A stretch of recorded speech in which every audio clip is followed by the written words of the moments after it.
Jusqu'à quand pourrons-nous dévaler les pentes enneigées à toute vitesse?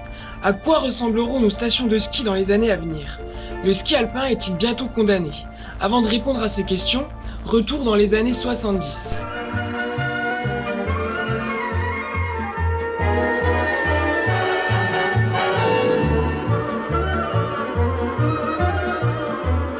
Les 5 stations qui composent le complexe de Métabier-Mont-d'Or, c'est-à-dire Joux, les Hôpitaux Neufs, les Longeville et Roljean, ont donc connu pour ces vacances de fin d'année une affluence que les pessimistes n'espéraient pas. On n'avait pas vu cela depuis des dizaines d'années aux Rousses et malgré l'altitude de 1100 à 1600 mètres. De la neige depuis septembre et sans interruption, de quoi réjouir tous les amateurs de sports d'hiver. Monsieur, comment a débuté cette saison pour vous? Très bien, plutôt que d'habitude, mais très bon. Vous êtes optimiste pour le reste de la saison? Oh oui, on a toujours eu de la neige, il y en aura, hein. De la neige, il y en aura toujours, pas si sûr. Observons ce qu'en disent les prévisionnistes de Météo France. Prenons le top 10 des épaisseurs de neige à Mout dans le Haut-Doubs. On le voit clairement, depuis l'an 2000, un seul record d'enneigement a été battu. C'était en 2015. Si en parallèle on place les épaisseurs maximales de ces 5 dernières années, on se rend bien compte que la neige se fait de plus en plus rare. Et si on se projette dans l'avenir, le constat n'est pas plus réjouissant. Météo France livre 2 scénarios. L'un optimiste si nous changeons nos modes de vie, et l'autre pessimiste si rien ne change.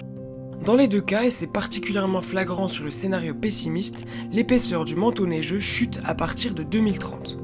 En fait, dans le Jura, l'élément le plus marqué, c'est le réchauffement hivernal. Si on fait la moyenne en janvier, février, mars, chaque année depuis 2009, on s'aperçoit que depuis l'an 2000, on a probablement dépassé les plus 4 degrés, voire près de 5 degrés en plus, pour ces 3 mois d'hiver. C'est moins vrai pour les autres mois de l'année, mais pour les mois d'hiver, on a ce réchauffement qui est extrêmement brutal, rapide et très élevé. Et ça, c'est quelque chose évidemment qui va impacter la vie quotidienne et qui va impacter évidemment de façon majeure le fonctionnement du tourisme hivernal dans le Jura, c'est-à-dire essentiellement le ski. Le ski de fond, on pourra en faire, mais voilà, ça sera 2 semaines dans l'année, parce qu'il y a de la neige. Parce qu'économiquement, c'est évidemment beaucoup moins coûteux de faire du ski de fond. Le ski de piste, lui, il nécessite toute une série de normes, de sécurité qui font qu'il faut dépenser beaucoup d'argent pour le faire tenir. Et donc les gens, j'ai envie de dire, quand on en parlait il y a encore 5 ans, les gens ne nous croyaient pas.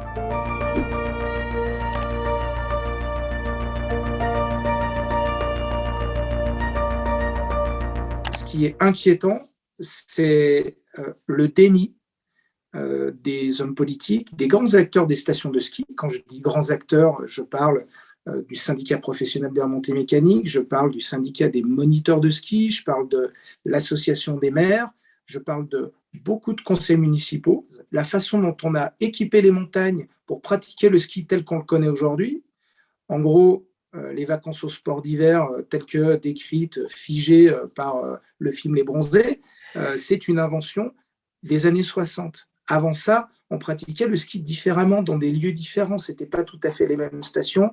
On ne s'y déplaçait pas de la même manière, on ne skiait pas pareil. Donc, en fait, je suis extrêmement optimiste parce qu'il reste tout à inventer. Il reste à s'adapter, il reste à imaginer comment on va profiter de la montagne demain. Imaginer des choses nouvelles, certains acteurs de la montagne essaient de le faire dans notre région, et notamment dans le Haut-Doubs. Un grand colloque européen a eu lieu à Métabier en mars 2021 pour aborder concrètement la question du changement climatique dans nos montagnes. Depuis cet événement, la station de Métabier a les yeux des spécialistes braqués sur elle. Ces exploitants se sont donné une année butoir, 2035, date à laquelle le ski alpin pourrait selon eux avoir disparu dans le massif du Jura. Prenons la direction de Métabier pour rencontrer Olivier Erard, l'un des artisans de cette transition. Le postulat, c'est d'anticiper une fin potentielle du ski au cours de la décennie 2030-2040. Le modèle du ski alpin, sur la moyenne montagne, c'est presque un des premiers modèles à être touché vraiment par le changement climatique, parce que la montagne se réchauffe 2 fois plus vite que le reste, et en plus l'Europe se réchauffe 2 fois plus vite que le reste du monde. Donc en gros, la moyenne montagne européenne, c'est presque la plus impactée. Dès 2014, la station a entamé une réflexion approfondie quant à son avenir avec un objectif, effectuer la transition la moins douloureuse possible. Pour tenter d'y répondre, en 2019, un pôle ingénierie est créé au sein du syndicat mixte du Mont d'Or. Il est financé grâce à la taxe remontée mécanique. La station de ski de Métabier se prépare à devenir une station de montagne.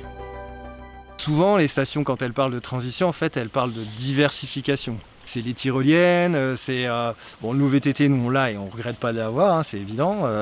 Voilà, on essaye d'imaginer tout un tas d'activités hors ski qui puissent, si possible, être desservies par les remontées mécaniques pour que derrière on ait les mêmes équipements qui fassent à la fois du ski et hors ski. Mais économiquement, ça n'a pas le même volume et le même poids que le ski. Si on doit arrêter le ski, sur le périmètre qui nous concerne, en fait, on n'arrivera pas à compenser. L'économie du tourisme dans le Haut-Doubs repose à 50% sur l'activité de Métabier et le ski alpin représente 90% des recettes de Métabier. Les enjeux sont donc particulièrement complexes, d'autant que la diversification des activités ne peut se faire à n'importe quel prix. Pour respecter la biodiversité, le syndicat a par exemple fait le choix de renoncer à tout projet d'aménagement touristique artificialisé sur le massif du Mont d'Or. On a un vrai jardin botanique sur la montagne. Nous, on est une moyenne montagne, mais à 1400 mètres, en fait, le fait qu'on soit au nord, vous avez encore des pelouses subalpines. Donc on a des étages écologiques qui sont hyper riches. Donc en gros, même si on voulait, réglementairement, et heureusement, on ne pourrait pas.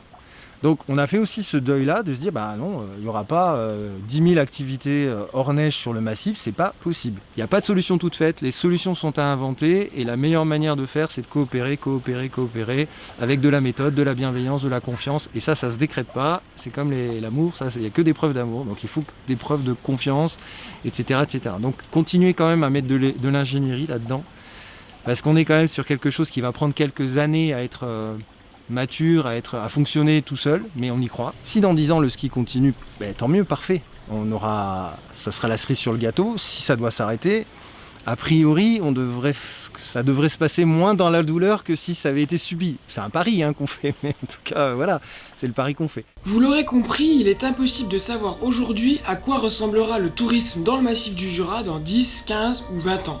Une chose est sûre, les territoires de montagne ne sont pas que des lieux de divertissement. À l'heure des grands bouleversements, leur mutation est indispensable. C'est ce que nous explique pour conclure Fiona Mille, de l'ONG internationale Mountain Wilderness, qui milite depuis 30 ans pour la sauvegarde de la montagne. Il y a une prise de conscience qui est évidente, qui est d'autant plus frappante cette année, mais qui avait déjà été amorcée quand même l'an dernier avec la crise du Covid. Après, il y a une inquiétude. Et l'enjeu, justement, c'est de transformer cette inquiétude en envie d'agir, en fait, transformer une inquiétude en un désir d'autre chose. Et je pense que les territoires de montagne, ils ont assez de richesse, justement, pour rebondir et inventer quelque chose de souhaitable pour chacun de ces territoires. Donc, nous, on souhaite vraiment participer à cette dynamique-là, qui est justement de réfléchir à de nouveaux modèles économiques, à de nouvelles manières de vivre en montagne, pour montrer que, oui, même s'il y a un fort ralentissement de l'activité du ski, ça ne veut pas dire que c'est la fin des montagnes, loin de là.